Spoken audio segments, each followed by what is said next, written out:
Hi, everyone. Thanks for taking the time today to meet. So my name's Joe Fulham, and I serve as the Director of Digital Marketing at Immaculata University. So today we're going to walk through a proposal focused on improving how we measure and optimize our digital marketing efforts. So specifically, that would include how they relate to enrollment outcomes. So this initiative is called Predictive Enrollment Marketing Optimization.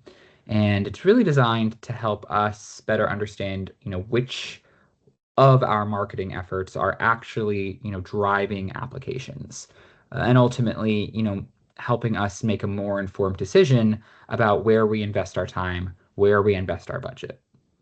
So before jumping in fully, I want to give us a bit of context. So Immaculata, obviously, is a private institution, which is just outside Philadelphia. We serve a variety of students from traditional undergraduate to graduate to adult learners too. And a really big part about how we drive enrollment is through digital marketing. So primarily that would be across platforms like Meta, Google, TikTok, LinkedIn, Twitter, YouTube, all of that. So those campaigns are very effective. They're really effective at generating inquiry leads. And then they move through our website and from there into our admissions funnel. But, things have become a bit more challenging on the back end of things. While we do generate really strong lead volumes, we don't have clear visibility into which of those campaigns or which of those audiences are actually driving applications. So, as a result, a lot of our optimization decisions are really based on top of funnel metrics rather than, real enrollment outcomes. So, I'll dive into that more, the real problem here. So what's the real problem? Here's the core problem. So from a marketing perspective, a lot of things are working, which is great. Our campaigns are consistently generating high volumes, high inquiry rates, all that. We have a really strong presence across all these platforms, Meta, Google, TikTok, I had mentioned before, getting a lot of strong impressions and clicks. But the challenge is what happens after that lead is generated. Right now we cannot connect. We don't have a clear connection between a digital campaign and the actual application outcome. So our data is also compounded by all this is our data is spread across all these systems. Google has a dashboard, Facebook has a dashboard, Meta as a whole has a dashboard, TikTok has one, YouTube, all that, LinkedIn. So it's really difficult to confidently say which audiences our campaigns or campaigns are driving our enrollment. It's up to the digital marketing team to compile all that data, which takes an enormous amount of time, an enormous amount of budget to figure all that out. And because of that, many of our decisions are based off of top of funnel metrics, things like clicks, things like impressions, things like engagement, rather than true business impact. So, we're investing more of our time, more of our budget without really fully understanding what's working. And that really can create a missed opportunity for us to not only improve conversion rates, but overall efficiency. So we're generating leads, we are doing that, but we're not really understanding what's driving enrollment from a digital marketing perspective. So what's the plan? To address this, the proposed solution is what I'm calling predictive enrollment optimization. So at a higher level, it's really a place for us to connect the data we have. That would mean across marketing platforms like Slate, like Google Analytics, like Meta, like TikTok, across our website, page views, page sessions, Google G4 Analytics, and then admissions outcomes. So the data that they collect about who enrolled from where, all of that. And it would use all of that data in one place and use it to identify what leads are most likely to convert into applications. So instead of treating all leads the same, then we would be able to prioritize higher quality prospects and then understand which campaigns and audiences are actually driving those high quality prospects. And that would allow us, in turn, full circle, to make more informed decisions about targeting, about what campaigns are working, about messaging, budget allocation, all of that, rather than just how many people clicked the ad.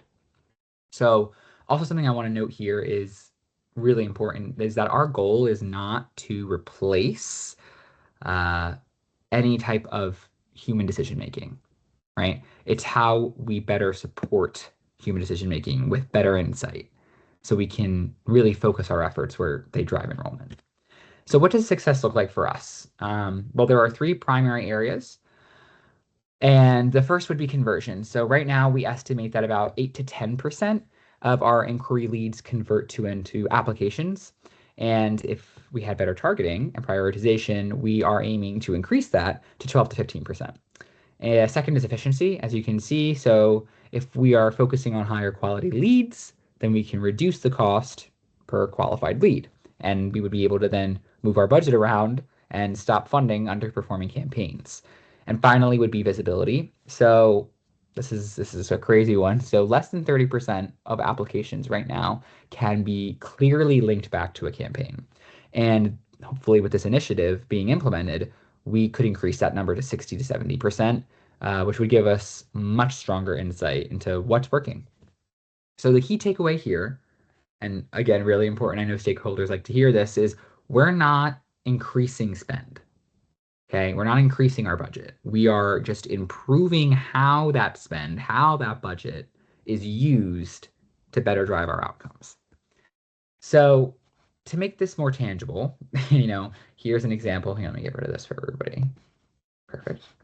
So here's an example I made of a mock-up almost of what the data dashboard would look like in practice. So at the top, you can see we have our key performance indicators, your conversion rate, your cost per qualified lead, percentage of high likelihood leads, all that. That top section basically gives us a snapshot of how the campaigns are performing. And then below that, you have your campaign performance level. And then, on the right there, you can see trend data, how efficiency and lead quality are improving.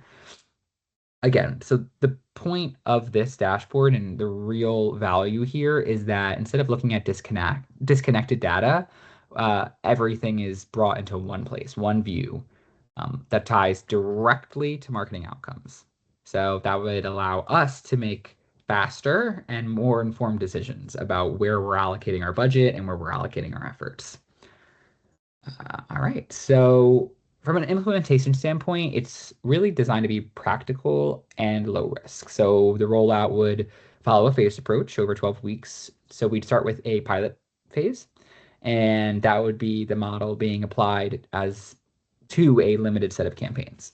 And that would then eventually move into the evaluation phase. We'd compare results there. And then, if the model is performing as expected, then we'd move into expansion, which scaling it across multiple campaigns. This is not to say that there is no risk. There's always risk to consider. The first would be data integration.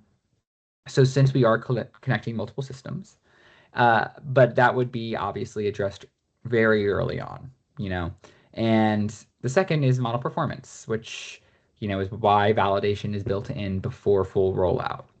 Finally is one that any AI type of system will face, and that's adoption. So we need to ensure that stakeholders are trusting and using these insights, or else there's no point. No point to the initiative, right? So that's why we are trying to really position this as a decision support tool rather than a replacement for existing workflows tool. Finally, here we go, is what are our next steps? What is the ask here? Well, our ask is pretty straightforward. The initiative gives us a really clear understanding of what's actually driving enrollment, and that will allow us to use our marketing budget more efficiently and effectively. So in order to get started, we need approval to move forward with the pilot phase. And we also need access, first steps to admissions data and then align our schedules, our data with admissions, marketing, our team, and IT before going any further. After that, we would obviously validate the performance in a controlled environment, as I said, before scaling it. And then ultimately, we're really hoping that this initiative can be about improving how we measure, how we optimize, and how we ultimately grow our enrollment. So that's everything I have. Thanks so much for your guys' time. I'm excited to impact that it could have on our university. And if you have any questions, I'm happy to answer them. Just shoot me an email. All right. Thanks so much. Have a good one.